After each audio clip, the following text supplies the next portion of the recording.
Hello everyone, my self मयूर अग्रवाल। आज हम लोग डिस्कस करने वाले हैं क्लास 9th NCERT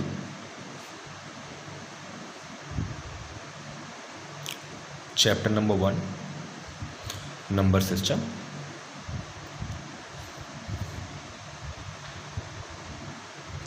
एक्सरसाइज 1.2। हम 1.1 इससे पहले डिस्कस कर चुके हैं।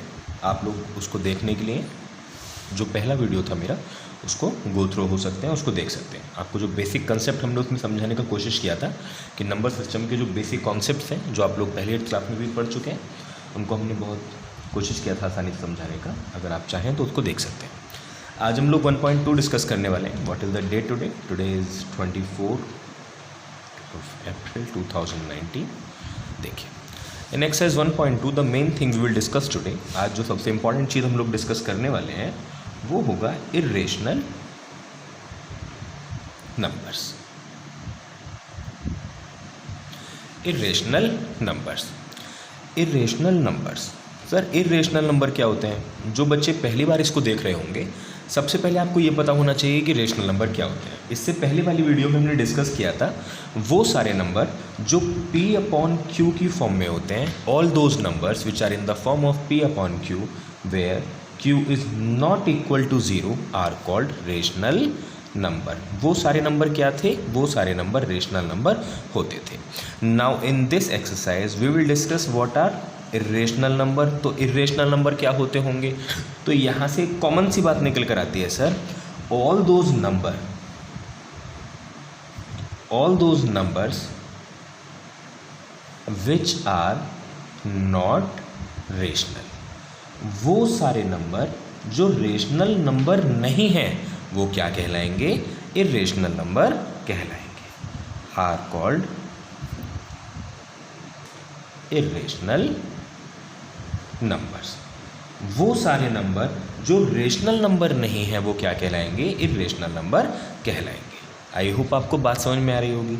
सर फिर इर्रेशनल नंबर नहीं होंगे वो इर्रेशनल कहलाएंगे, मतलब जैसे मैंने कहा था 1 इज़ अ रेशनल नंबर और नॉट। आप कहेंगे यस सर, हम तो 1/1 लिख सकते हैं। 1/1 it means it is fitted in the definition of rational number, तो ये रेशनल नंबर होगा। मैंने कहा था 0, we can write it like 0/1 also, ये भी रेशनल नंबर होगा। मैंने पिछली वीडियो में लिखा था माइनस का 1000, तो I may write it 1000/1, it will also be the rational number. तो वो सारे नंबर जो रेशनल नंबर नहीं हैं, तो क्या सर इनमें से कोई सा भी नंबर नहीं सर, जैसे √2 is a number which is irrational number. The number which are not rational are called irrational number. Rational number की जब आपने डेफिनेशन पढ़ी थी तो वहाँ पर एक वर्ड आया था the number which are in the form of P/Q where Q is not equal to 0 and all these numbers are integers. All these numbers are integers.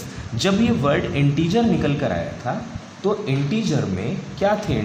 Integer थे सारे नेचुरल नंबर, सारे होल नंबर और सारे negative numbers. लेकिन उनमें कहीं भी कोई नंबर फ्रैक्शन का नहीं था। ऐसा नहीं था जिसका आंसर या तो डेसिमल में आएगा या फिर एक इम्प्रॉपर फ्रैक्शन में आएगा। आई होप आप बात समझ पा रहे होंगे कि वो सारे नंबर जो रेशनल नंबर नहीं होते रेशनल नंबर होते हैं। तो ऐसे कौन कौन से नंबर हो सकते हैं? √2, √3, √5, √7, √6। क्या ये सारे नंबर रेशनल नंबर होंगे? आप बोलेंगे सर आपने √4 तो छोड़ ही दिया। आप जानते हैं कि √4 की वैल्यू क्या आती है? The value of √4 is complete 2 and 2 is not a irrational number, rather it is a rational number. तो 4 जो होगा वो 4 हमारा इर्रेशनल नंबर नहीं होगा। आई होप आपको यहाँ से बात समझ में आ रही होगी कि इर्रेशनल नंबर क्या होते हैं। इर्रेशनल नंबर का कंसेप्ट आपको सबसे पहले क्लियर होना बहुत ज़रूरी है। अब थोड़ा सा पीछे चलते हैं कि आपने पिछली एक्सरसाइज में मैंने आपको कुछ बेसिक डेफिनेशंस के बारे में बताया था। सबसे पहले हमने उसमें पढ़ी थी नेचुरल नंबर, देन हमने उसमें पढ़ी थी होल नंबर, देन हमने उसमें पढ़ा था इंटीजर, देन हमने उसमें पढ़ा था रेशनल नंबर और अब मैंने पढ़ा है इर्रेशनल नंबर। सर इन सारे वर्ड्स को मिलाकर अगर मैं एक बैग में इन सारे नंबर्स को रख दूँ, इन सारे नंबर्स को इन द सेंस जो उस बैग में नेचुरल नंबर भी हों। Let's say I have a bag, I have this bag, उस बैग में नेचुरल नंबर भी हैं, उस बैग में होल नंबर भी हैं, उस बैग में इंटीजर्स भी हैं, उस बैग में रेशनल नंबर भी हैं और उसी बैग में इर्रेशनल नंबर्स भी हैं। तो इस बैग का हमने एक नाम रखा है, उस नाम को हम कहते हैं बच्चों रियल नंबर्स। तो सर रियल नंबर यहाँ से क्या होते हैं, यहाँ से आपको पता चलेगा कि सर इन सबको अगर आप एक जगह रख देंगे, एक साथ रख देंगे, the collection of all these 5 numbers are said to be real numbers. तो इन सारी डेफिनेशन में एक सबसे बड़ी टर्म कौन सी है, सबसे बड़ी टर्म कौन सी है, वो है रियल नंबर्स। तो आई होप आपको रियल नंबर समझ में आ गया होगा। तो रियल नंबर क्या होता है बच्चों, यहाँ से हम कह सकते हैं कि सर रियल नंबर्स क्या होते हैं, it is a collection of all integers और simply you can say all rational as well as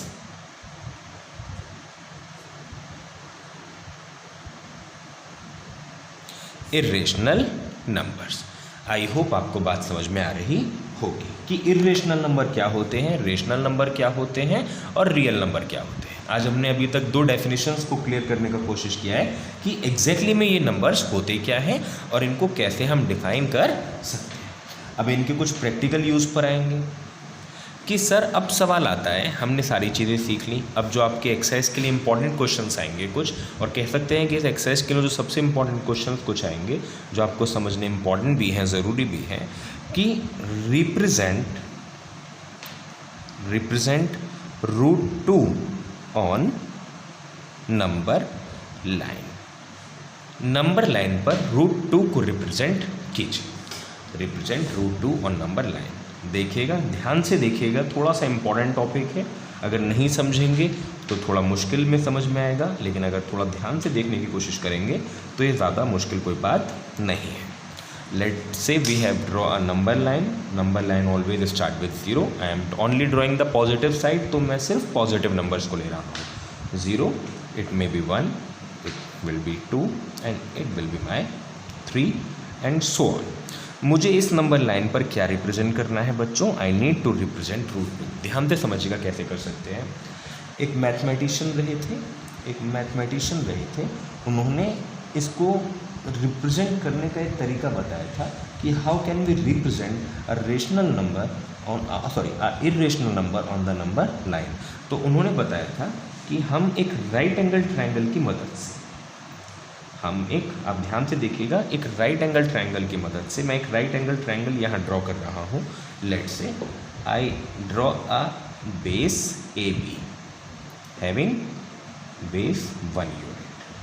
मैंने उसका लेंथ कितना ले लिया है, 1 यूनिट ले लिया है। मैंने उसका ब्रेथ भी ले लिया कुछ इस तरीके से ही। Let's say I draw its breath, the name of the point BC, और इसकी जो हाइट है राइट एंगल ट्रायंगल की, जो परपेंडिकुलर डिस्टेंस है वो भी कितनी है, 1 है। It is a right angle triangle. मैंने एक राइट एंगल ट्रायंगल ड्रॉ किया जिसमें मैंने जो बेस लिया वो भी 1 यूनिट का लिया है और जो परपेंडिकुलर डिस्टेंस ली है वो भी 1 यूनिट की ही ली है। अगर मैं इस केस में इसकी हाइपोटेनस मुझे निकालनी पड़े तो आप लोग मुझे बताइए कि how can we find the hypotenuse of this right angle triangle. हमने सबने सीख रखी है कि sir we can find the hypotenuse of this triangle by using Pythagoras theorem. हम पाइथागोरस थ्योरम को यूज़ कर इस ट्रायंगल की हाइपोटेनस फाइंड कर सकते हैं। तो अगर मुझे इस केस में AC फाइंड करना है, AC का स्क्वायर, आप जानते हैं पाइथागोरस थ्योरम क्या कहती है, हाइपोटेनस का square is equal to perpendicular square plus base square. तो यहाँ से मेरी हाइपोटेनस क्या है, AC का square is equal to perpendicular is 1, तो 1 का स्क्वायर, बेस इज 1 तो 1 का स्क्वायर, 1 स्क्वायर 1, 1 स्क्वायर 1, तो AC square is equal to हो जाएगा हमारे पास बच्चों 2। AC square is equal to हो गया 2, तो AC यहाँ से कितना हो जाएगा मेरा, AC will be under root 2। मेरी जो ये साइड AC आ गई वो आ गई सर अंडर रूट 2। ये एक वो नंबर निकल कर आ गया बच्चों जो मुझे नंबर लाइन पर रिप्रेजेंट करना है। मेरी इस केस में हाइपोटेनस कितनी निकल कर आ गई है, अंडर रूट 2। अब मैं इसी राइट एंगल ट्रायंगल को, ध्यान से सुनिएगा, मैं इसी राइट एंगल ट्रायंगल को एज इट इज़ यहाँ से उठाकर इस नंबर लाइन पर रख रहा हूँ। मैं इस राइट एंगल ट्रायंगल को एज इट इज़ यहाँ से उठाकर इस नंबर लाइन पर रख रहा हूँ। तो अगर मैं इसको यहाँ से उठाकर रखूँगा तो यहाँ से लेकर यहाँ तक तो मेरी क्या हो जाएगी बच्चों, ये it will be my A, it will be my B. ये तो मेरा बेस हो गया और मैं 1 यूनिट का यहाँ से अपनी, मैंने इसका परपेंडिकुलर ड्रॉ कर लिया, हैविंग 1 यूनिट, ये भी 1 है, और मैंने इसका परपेंडिकुलर ड्रॉ कर लिया 1 यूनिट। मैंने कुछ नहीं कर रहा हूँ, मैं सिर्फ राइट एंगल ट्रायंगल को उठाकर यहाँ रख रहा हूँ। और इस केस में मेरी जो AC आई है वो कितनी आई है बच्चों, जो मेरी यहाँ से यहाँ तक की जो डिस्टेंस आई है वो कितनी आई है, वो आई है सर √2। ठीक है, आई होप आप बात समझ पा रहे होंगे। यहाँ से मेरी जो मेरी AC आई है वो कितनी आई है, √2। बस अब आपका 98% काम खत्म हो गया। अब आपको क्या करना है, कुछ भी नहीं करना बच्चों, आपको अपना, अब आपको कंपास लेना है। कंपास का आप निप यहाँ रखेंगे, उसका पेंसिल यहाँ से लेंगे और इस तरीके से अपना पेंसिल का आर्क लगाएंगे। असल में मेरे पास इस समय जब मैं बैठा हुआ हूँ मेरे पास कंपास नहीं है, तो मैं आपको कंपास से लगाकर वो नहीं दिखा सकता। बाकी आप करेंगे क्या, अपनी कंपास का निप यहाँ रखेंगे, पेंसिल यहाँ पर लगाएंगे और इस तरीके से एक आर्क लगाएंगे इतना डिस्टेंस रेडियस भरने के बाद। तो जो भी इस लाइन को कट करेगा पॉइंट, वो पॉइंट आपका रिक्वायर्ड पॉइंट होगा। तो ये इस तरीके से आपका √2 यहाँ पर रिप्रेजेंट हो जाएगा। इतनी सी बात है। पहली बार आप लोग पढ़ रहे हैं, हो सकता है थोड़ा सा आपको टिपिकल लगे, थोड़ा सा नया लगे, लेकिन अगर आप इसको एक आध बार कर देखेंगे तो यू विल गेट कंफर्टेबल, आप इसमें कंफर्टेबल हो जाएंगे। आई होप आपको कुछ कुछ बात समझ में आई होगी। मैं इसके आगे थोड़ा सा बढ़ता हूँ, आपको समझाने की कोशिश करता हूँ। मान लीजिए कि अगर आपसे अब कोई कहे कि represent √3 on the number line, number line पर √3 रिप्रेजेंट कीजिए। नाउ मैं कैसे कर सकता हूँ, आप लोग बताइए अब जल्दी से मुझे, क्या आप लोग कुछ बता सकते हैं? सबसे पहले तो जल्दी से एक नंबर लाइन ड्रॉ कर लेते हैं। सबसे पहले तो जल्दी से एक नंबर लाइन ड्रॉ कर लेते हैं।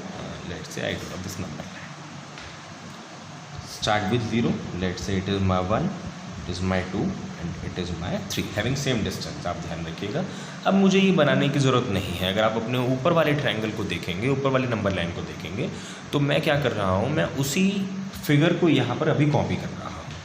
मैं उसी फिगर को यहाँ पर अभी कॉपी कर रहा हूँ, क्योंकि √3 आपका जब ही बन पाएगा जब पहले आप √2 को बना लेंगे। √3 बनाने के लिए आप क्या करेंगे बच्चों, पहले आप √2 को ही यहाँ फॉर्म कीजिए। अब तो आसानी से हो जाएगा कि सर पहले हमें 1 यूनिट का अपना, मैंने परपेंडिकुलर ले लिया, 1 यूनिट का मेरा बेस था। तो यहाँ से मेरी जो हाइपोटेनस निकल कर आई थी वो कितनी निकल कर आई थी बच्चों, वो मेरी सर √2 निकल कर आई थी। अब सवाल ये है सर आप √2 क्यों बना रहे हैं, मुझे तो √3 रिप्रेजेंट करना है। इसका एक तरीका है, आपको मैं अभी बताऊंगा, अभी आप इसको ध्यान से समझिएगा बच्चों, कि सर हमें जो भी रिप्रेजेंट करना है नंबर, जो भी रिक्वायर्ड नंबर आपको रिप्रेजेंट करना है उसमें से -1 कीजिए। लेट्स से मुझे √3 रिप्रेजेंट करना है, तो आप 3 - 1 कीजिए, आई विल गेट 2, और जो भी नंबर है उसका रूट, जो भी आपको रिक्वायर्ड नंबर निकालना है, जैसे मुझे √3 निकालना है, तो आप 3 में से 1 माइनस कीजिए 2, आपको उस नंबर का ही रूट चाहिए जो कि आपका उसके लिए बेस होगा, जो कि आपके रिक्वायर्ड नंबर के लिए बेस होगा। अगर आप समझें, अब मुझे √3 रिप्रेजेंट करने के लिए बेस क्या चाहिए, 2 चाहिए, √2 चाहिए। और जब मुझे √2 रिप्रेजेंट करना था, जब मुझे √2 रिप्रेजेंट करना था, तो इसी कॉन्सेप्ट के ऊपर मैं देखूं तो √2 का मतलब 2 में से 1 माइनस करूंगा तो मुझे 1 चाहिए, √1 चाहिए, और √1 की वैल्यू भी कितनी होती है, 1 होती है। इसीलिए यहाँ मैंने अपना बेस कितना लिया था, 1 लिया था। लेकिन इस केस में अब मुझे क्या चाहिए, √3 चाहिए, तो 3 - 1 करेंगे 2, तो आपको √2 अपना बेस लेना पड़ेगा। अब यहाँ से मैंने देखा सर मेरे पास ये √2 थी, लाइन थी वाली, तो अब आप क्या कीजिए बच्चों, कुछ भी नहीं करना, इस √2 पर से एक परपेंडिकुलर लाइन ड्रॉ कीजिए, इस √2 पर से एक परपेंडिकुलर लाइन ड्रॉ कीजिए ऑफ 1 यूनिट, यूनिट परपेंडिकुलर की हमेशा 1 ही लीजिएगा, 1 यूनिट यहाँ से ड्रॉ कीजिए, और जो भी आपके पास सेंटर O से इसको ज्वाइन करने पर, सेंटर O से जब आप इस लाइन को ज्वाइन करेंगे बच्चों, सेंटर ओ से जब आप इसको ज्वाइन करेंगे, इसको नाम दे दीजिए, चलिए इसका नाम था ए, इसका नाम था बी, इसका नाम था सी, इसको कह दीजिए आप डी। तो जब आप ए डी को ज्वाइन करेंगे बच्चों, तो ये जो आपकी रिक्वायर्ड लाइन होगी वो क्या होगी, √3 होगी। √3 कैसे होगी सर, आप ये पूछ सकते हैं कि ये √3 कैसे हो जाएगी। तो यहाँ पर भी आप क्या कर सकते हैं, पाइथागोरस लगाकर देख सकते हैं। कैसे कि in this right angle triangle, in right angle triangle, कौन सा ट्रायंगल की बात कर रहे हैं हम, A C D. In right angle triangle A C D, A C is my base, A C मेरा बेस है, and C D is my perpendicular, A C is my base, C D is my perpendicular, and A D will be my hypotenuse. तो by using Pythagoras theorem हम क्या कर सकते हैं कि A D का स्क्वायर किसके इक्वल हो जाएगा, perpendicular square plus base square. Perpendicular कितना है मेरा 1 का स्क्वायर, बेस कितना है मेरा √2, तो √2 का स्क्वायर, 1 का स्क्वायर 1, √2 का स्क्वायर 2, तो A D square is equal to हो जाएगा 2 + 1 3, तो यहाँ से A D is equal to आ जाएगा बच्चों √3। आई होप आपको इस तरीके से ये बात समझ में आ रही होगी। ए डी आपका बन गया, तो बस क्या करना है, अब अपना कंपास का निप यहाँ रखिए, अपना पेंसिल को यहाँ रखिए, और इस तरीके से आप अगर अपना आर्क लगाएंगे तो आपके पास जो रिक्वायर्ड नंबर निकल के आएगा बच्चों, it will B √3, it will B √3। I hope आपको ये बात कुछ समझ में आई होगी, आप लोग समझ पा रहे होंगे। और अगर आप लोग समझ पा रहे हैं तो बस सिर्फ इससे रिलेटेड कुछ ही क्वेश्चन ऐसे आएंगे जब आपको इर्रेशनल नंबर अपने नंबर लाइन पर रिप्रेजेंट करने होंगे। अगर आपको ये चीज़ समझ में आ गई है बच्चों, इसमें मेन चीज़ बस यही है कि आपको जो भी इर्रेशनल नंबर रिप्रेजेंट करना है, लेट से मुझे √5 रिप्रेजेंट करना है नंबर लाइन पर, तो √5 मुझे रिप्रेजेंट करना है, तो मुझे बेस पता होना चाहिए कितना होगा उसके लिए। तो मैंने अभी आपको बताया कि जो भी आपको नंबर चाहिए, जैसे मुझे √5 चाहिए तो 5 - 1 कीजिए इज इक्वल टू 4, और जो भी आए उसका रूट निकाल दीजिए। अब √4 की वैल्यू क्या आएगी सर, √4 की वैल्यू तो √2 है। अब सर √4 की वैल्यू कितनी है, 2 है, तो ये 2 तो बहुत ही ईजी हो गया, 2 तो बहुत ईजी हो गया। हम आसानी से इसको निकाल सकते हैं। कैसे कि मान लीजिए अब मुझे नंबर लाइन पर ये रिप्रेजेंट करना है √5, तो √5 मैं कैसे कर सकता हूँ जी, एक नंबर लाइन ड्रॉ कीजिए, ये मेरा 0, ये मेरा 1, ये मेरा 2। अब √5 बनाने के लिए मुझे दिखाई दे रहा है कि मेरा बेस कितना होना चाहिए, 2 यूनिट होना चाहिए, तो 2 यूनिट तो मेरे पास है ही। और परपेंडिकुलर मुझे हर यूनिट में क्या लेनी है, परपेंडिकुलर मुझे हर यूनिट में, हर केस में क्या लेनी है, 1 ही लेनी है। तो मेरी परपेंडिकुलर क्या आ गई बच्चों, यहाँ से 1, और मेरी यहाँ से बेस कितना हो गया 2। बस क्या करिएगा, यहाँ से इसकी हाइपोटेनस निकालिए, यहाँ से इसकी हाइपोटेनस निकालिए, और जो भी आपका यहाँ से हाइपोटेनस से, इसको नाम दे दीजिए, देना चाहे ओ पी दे दो, क्यू दे दो। तो ये जो हमारी ओ क्यू हुई है, इसको हम कैसे नहीं, ये क्या हो जाएगी मेरी, इट विल बी माई √5। और ये आप चेक भी कर सकते हैं कैसे, बाय यूजिंग पाइथागोरस थ्योरम।